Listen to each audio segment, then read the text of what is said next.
Assalamualaikum warahmatullahi wabarakatuh. Ise kabar Benuotaka.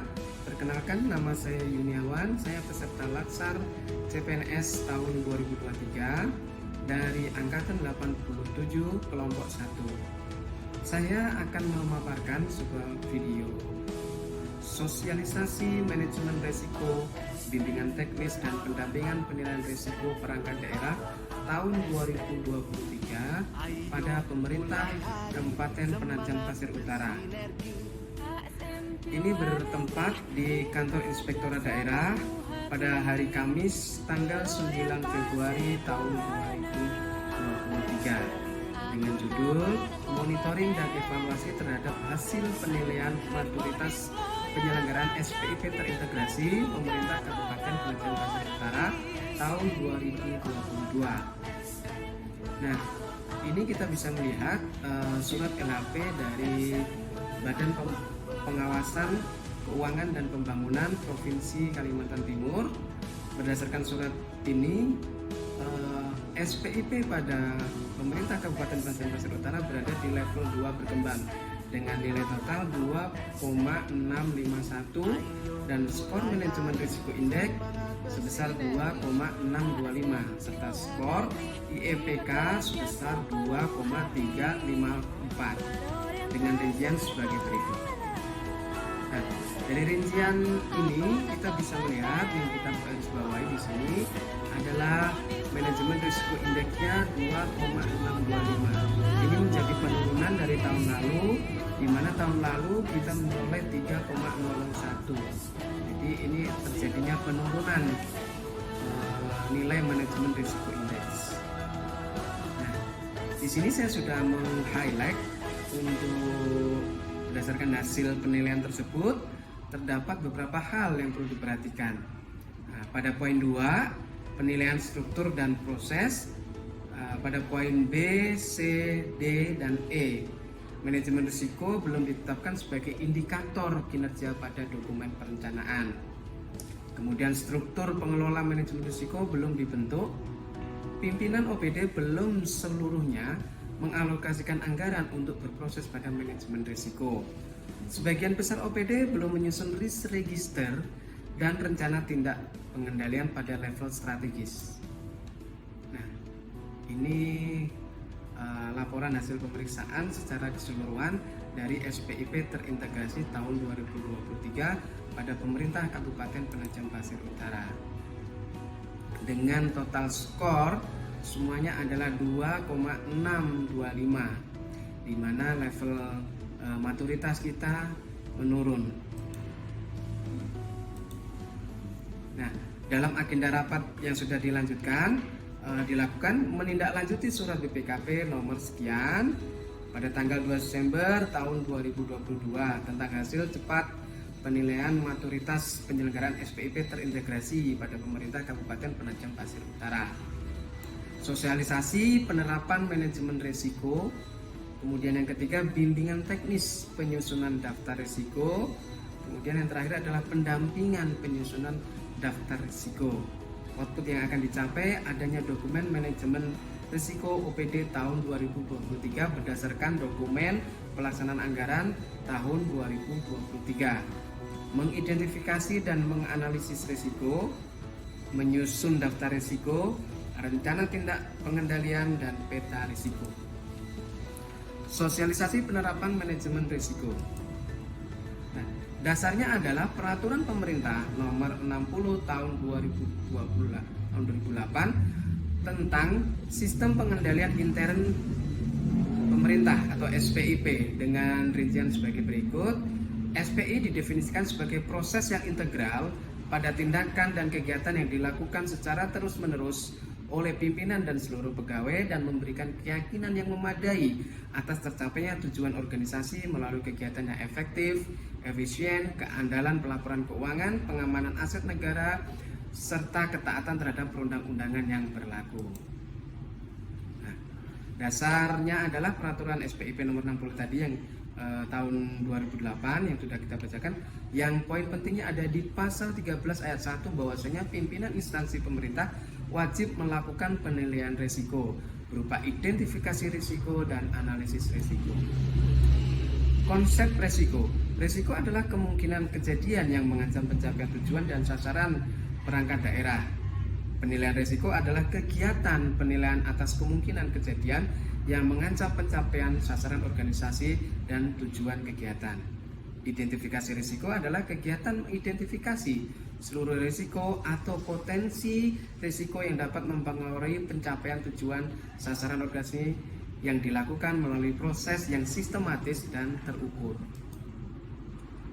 Nah, analisis risiko adalah proses penilaian terhadap risiko yang telah teridentifikasi dalam rangka mengestimasi kemungkinan munculnya dan besaran dampaknya yang menetapkan level atau status risikonya. Daftar risiko adalah suatu daftar risiko yang telah teridentifikasi dan teranalisis oleh manajemen yang mengancam pencapaian tujuan organisasi. Rencana tindak pengendalian yang selanjutnya disebut RTP adalah uraian tentang kegiatan pengendalian yang akan dilakukan oleh perangkat daerah atas risiko yang telah diidentifikasi.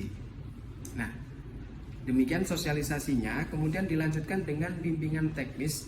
Dalam bimbingan teknis ini ada kita mengidentifikasi risiko, bagaimana caranya, kemudian menyusun daftar risiko, rencana tindak pengendaliannya atau RTP, kemudian peta risiko. Identifikasi risiko. Nah, kegiatan dalam identifikasi risiko ini adalah mengidentifikasi kegiatan, penyebab, proses terjadinya risiko yang dapat mengakibatkan tidak tercapainya tujuan atau sasaran. Mendokumentasikan proses identifikasi risiko dalam daftar risiko.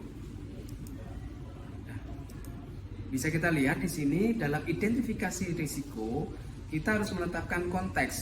Konteksnya adalah risiko itu berasal dari internal organisasi atau eksternal dari organisasi.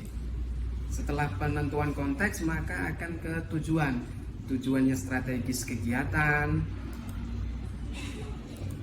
Kemudian kriteria. Kriteria di sini ada kemungkinan seberapa mungkin risiko itu terjadi dan apabila terjadi seberapa besar dampak yang akan timbul.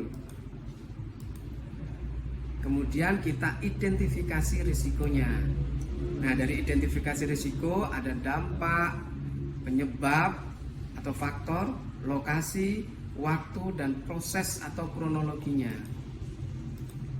Kemudian barulah kita melakukan pengecekan atau validasi risiko. Setelah itu kita menganalisis risiko.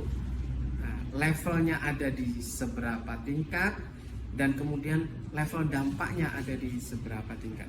Di sini kita menggunakan skala 1 sampai 5. Begitupun juga dengan level dampak juga 1 sampai 5. Kemudian muncullah dari nilai risiko di mana ini dengan menggunakan rumus kemungkinan dikali dampak. Akhirnya dari penilaian risiko yang sudah kita lakukan adanya kegiatan pengendalian. Nah, di sini kita bisa lihat metrik tingkat risiko ditentukan berdasarkan tingkat dampak kejadian risiko. Analisis risiko yang kita lakukan tadi. Nah, di sini ada angka di kemungkinan ada 1 sampai 5. Kemudian yang didampak juga ada 1 sampai 5, kita kali. Kemungkinan dikali dampak. Jika 1 berat kemungkinan 1 hampir mustahil terjadi. Kemungkinan 2 kemungkinan kecil terjadi. Yang ketiga kemungkinan besar terjadi. Yang keempat hampir pernah terjadi. Yang kelima adalah pernah terjadi. Kemudian yang untuk dampak adalah 1 tidak signifikan atau tidak terlalu mempengaruhi mengancam tujuan organisasi. Kemudian yang kedua kurang signifikan dalam mengancam tujuan organisasi. Yang ketiga signifikan tinggi. Ini bisa mengancam tujuan organisasi. Kemudian sangat signifikan. Ini berarti butuh pengendalian. Kemudian ada status dampaknya itu adalah ekstrim. Jadi kita membutuhkan dampak pengendalian yang prioritas. Nah, di sini ada tabel. Tabel ini adalah tabel hasil identifikasi dan analisis risiko. Nah, berdasarkan tabel ini kita bisa mengukur dari dokumen pelaksanaan anggaran atau DPA di mana di DPA tersebut ada beberapa program yang terbagi di beberapa kegiatan, dan kegiatan terbagi lagi menjadi sub-sub kegiatan. Disinilah kita mengukur nilai resiko yang ada di masing-masing sub kegiatan. Nah, setelah kita ukur nilai resiko di masing-masing kegiatan, kemudian muncullah daftar resiko. Jadi daftar resiko-resiko yang sudah kita identifikasi tersebut kita masukkan ke dalam resiko teridentifikasi. Pemilik resikonya, penyebabnya, dampak dan pengendalian yang sudah dilakukan apa saja begitu. Setelah ada daftar resiko, kemudian ada rencana tindak pengendalian. Rencana tindak pengendalian ini berasal dari resiko yang sudah teridentifikasi tadi. Uraian tentang tindak pengendalian adalah rencana atau tindakan yang akan kita lakukan dalam mengendalikan risiko. Kemudian target waktunya, kita target sampai berapa lama risiko itu tertangani. Kemudian penanggung jawab adalah si pemilik risiko. Nah, ini adalah contoh peta risiko. Dari semua kegiatan manajemen risiko yang kita lakukan, identifikasi risiko, daftar risiko, kemudian rencana tindak pengendalian, barulah di sini ada contoh peta risiko. Dalam contoh ini kita bisa baca ada 2 kegiatan yang nilai risikonya dikategorikan ekstrim dan perlu penanganan prioritas. Karena ini kemungkinannya 5, dampaknya 5. Ada kedua kegiatan. Kemudian di kegiatan 2 ada 2 kegiatan yang nilai resikonya di kategori signifikan tinggi dan perlu penanganan selanjutnya. Jadi nilai kemungkinannya 5, dampak pengaruhnya di 3. Jadi ini butuh penanganan selanjutnya.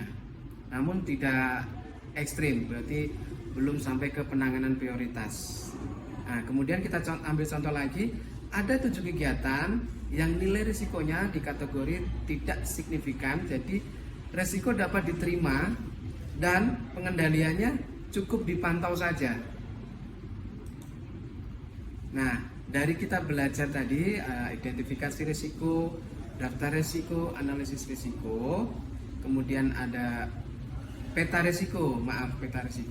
Jadi kita bisa simpulkan bahwasanya semua risiko yang sudah teridentifikasi, kita harus ada namanya rencana tindak pengendalian risiko. Setelah dari tindak rencana pengendalian risiko, ada waktu berapa target risiko itu bisa ditangani. Di dalam rencana tindak pengendalian juga ada namanya unsur informasi, komunikasi, serta pemantauan yang harus kita lakukan. Demikian Bapak Ibu, terima kasih atas perhatiannya. Assalamualaikum warahmatullahi wabarakatuh.